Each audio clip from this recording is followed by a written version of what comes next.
أعوذ بالله من الشيطان الرجيم. بسم الله الرحمن الرحيم. إنا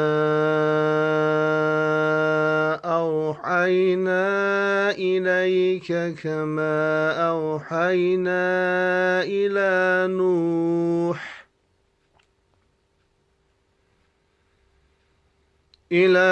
نوح والنبيين من بعده، وأوحينا إلى إبراهيم وإسماعيل وإسحاق ويعقوب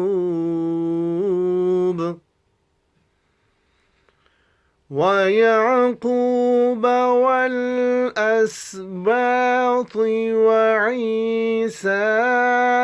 وأيوب ويونس وهارون وسليمان،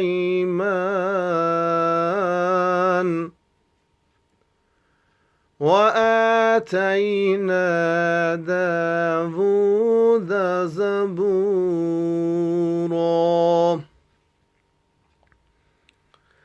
ورسلا قد قصصناهم عليك من قبل، ورسلا لم نقصصهم عليك،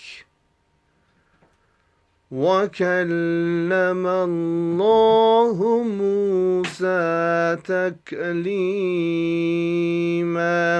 صدق الله العظيم.